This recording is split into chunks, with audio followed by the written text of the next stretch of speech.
চলো চায়ের সাথে আর একটা টা তোমাদের সাথে শেয়ার করি।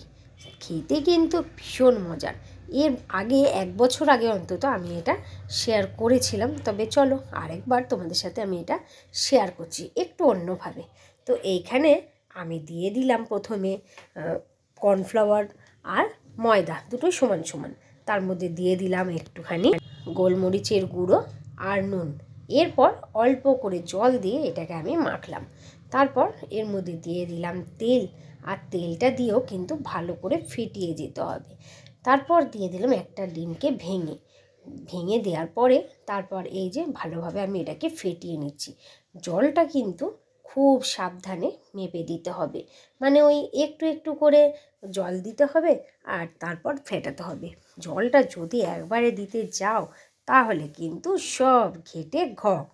তো চলো ব্যাটারটা তো আমি তৈরি করে নিলাম। এখানে আমি এই যে বাঁধাকপির শিরাটা দেখো কেটে নিচ্ছি, মোটা জায়গাটা কেটে নেওয়ার পরে এগুলোকে আমি জলটা একটু ফুটে আসার আগেটাতেই বাঁধাকপিগুলো এর মধ্যে আমি দিয়ে দিলাম। একটুখানি বাঁধাকপিগুলোকে আমি ওই 2 মিনিটের মতো ফুটিয়ে নিচ্ছি। এরপর কড়াইতে দিয়ে দিলাম তেল, এর মধ্যে দিয়ে দিলাম রসুন কুচি, আদা কুচি, একটু নেড়ে ছেড়ে এই দেখো এই চিকেনগুলো আমি নুন আর ভিনিগার দিয়ে ভিজিয়ে রেখেছিলাম, তো সেগুলো দিয়ে দিলাম। তার মধ্যে দিয়ে দিলাম গোলমরিচের গুঁড়ো। দেওয়ার পরে এটাকে আমি একটু ঢাকা দিয়ে রাখলাম, যাতে চিকেনটা সিদ্ধ হতে হবে তো নাকি, সেই জন্য। এরপর দিয়ে দিলাম একটু নেড়ে ছেড়ে এর মধ্যে সয়া সস, চিলি সস আর টমেটো সস। দেওয়ার পরে এর মধ্যে দিয়ে দিলাম আমি কুচনো বাঁধাকপি, গাজর, ক্যাপসিকাম এবং কুচনো পেঁয়াজ। দিয়ে দিলাম স্বাদ মতো নুন। দেওয়ার পরে আমি এটাকে একটা পুর তৈরি করে নিলাম। আর এইখানে এই যে বাঁধাকপির পাতাগুলো বেশ সুন্দর কিন্তু সিদ্ধ হয়ে গেছে। এরপর ঠিক এইভাবে দিয়ে আর দুদিকটা মুখটা এইভাবে ঢেকে দিয়ে আর রোলের মতো তৈরি করে নিলাম। দাঁড়াও আর একটাও তোমাদেরকে আমি করে দেখাচ্ছি।